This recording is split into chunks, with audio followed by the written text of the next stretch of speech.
Hello everyone, and welcome to another edition of What's on My Desk. Technically, it's what's at my show, what's at my booth, because I'm doing this from Hong Kong.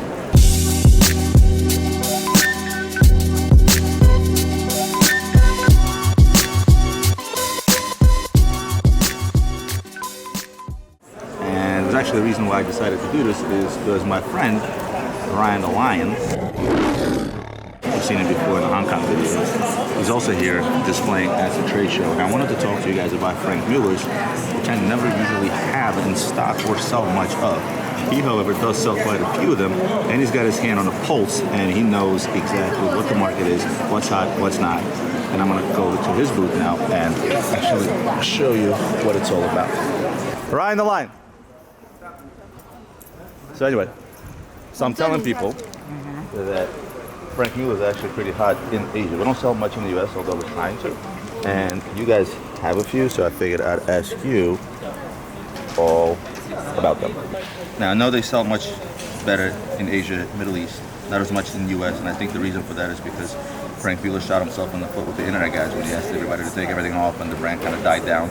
But it has revived. It does sell strong, otherwise you wouldn't stock $5 million worth of Mullers, obviously.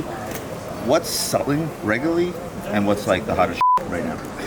Well, at the moment, Franck Muller has a few families where we talk about Curvex, we talk about... Can I see some? Yeah, sure. Déjame un Curvex. Ryan the Lion speaks like 5 languages. That's Spanish.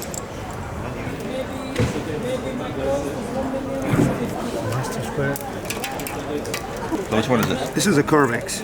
And this is like, what's the colorful ones? It's called something? It's called Color Dream. Color Dream Dial. So this one basically is quartz, 2852. Same comes in automatic if you want. So they have several versions. The prices will vary if it's an automatic versus yes, it does. Different metals, the amount of diamonds and so on and so forth. But the Curvex, they've been making it for how long? Since he's been around. I mean, that was the first thing they started with. Curvex. Those were the main ones started with. And I know first. this is the Long Island, so I do know that's the Long Island. And that comes in several sizes, like the 1002, the 952. You got the 1300s, which... So what does something like this retail for? About? See, I don't really know what the retail exactly in the US is, but currently from Hong Kong, it's 10,000 US retail. About? 10,000 US retail. And a retail customer expects to pay anywhere from 25 to 35% off the retail? Yes, and a little more sometimes. So we were actually doing a little more than that, much more than that. This is a really cool one. It's a really, I mean, this is definitely for the Asian market. It's so tiny. This is 902. It's more for Japanese clients. Those are the ones who wear this stuff. Yeah. And now these guys is the Master Square. Still popular. I mean, I remember 15 years ago. I remember selling Master Squares. Maybe not this particular one, the ladies one. I remember selling men's stuff. Oh, speaking of which, here's one. That's an etch. That's an etch. And then there was the King, which was the first ones which they actually came up with. The King Cortez Conquistador. King Cortez Conquistador. But they're not there anymore because the retails were very high. Yeah, they're not making them anymore. I haven't seen those in a while. But what actually got them to track is the Vanguard. So the Vanguard is what got them back on track, back in the market. Definitely.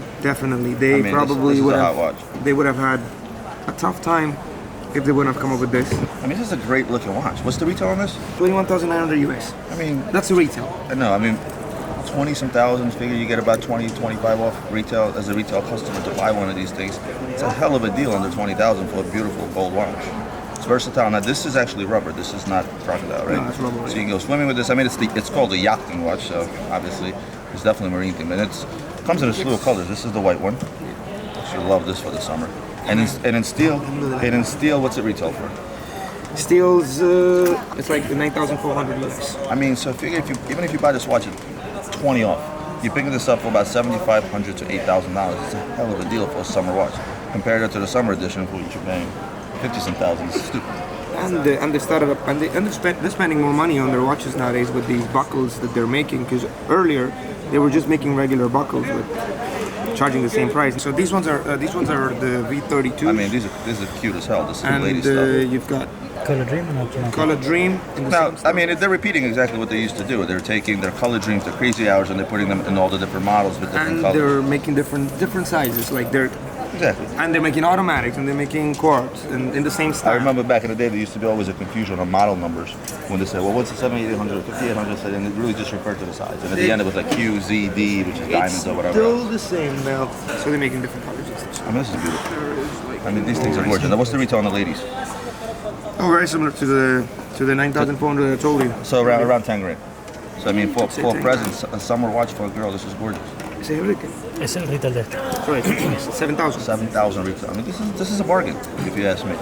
You know what I mean? And I'm not surprised it put them back on the map. They made it affordable, not like it used to be. They're beautiful watches. Honestly, I would get my wife one. I mean, look at that. And Muller's still a big name. I mean, the guy is still a genius of watchmaking. He's the guy that made the triple tourbillon back in the day. He made that one of the most complicated ones that had the triple tourbillon in the middle repeater. His Grand Compass is something out of this world, like $1.5 million. And it didn't sell well as a patent, but he still made it. I think he liked to party a little too much, and that's probably where his company kind of took a dive, but they're back up. Well, yeah, thanks, dude. I appreciate it. This is awesome stuff. Again, I don't have Mullers back home. I don't sell a lot of Mullers. So it's nice to be somewhere where you can talk to somebody that actually knows something about what you don't know. Ryan DeLine, thank you for this. So I'm gonna get you. You're gonna soon have them in the US. Don't worry. I'm sure. You're soon gonna have them in the US. I am sure. Thank you guys. I appreciate it. No problem. I'm gonna go back to my booth now. Thank you. Bye bye. Anyway, so that concludes another edition of what's on my desk or what's in my booth, or however you guys want to call it. So Muller's was fun to talk about, Ryan DeLine, and I'll see you guys next time. If you like this video, hit the like button, and subscribe to my channel. Go ahead and hit the subscribe button. I'll see you next time for more watch reviews and other videos.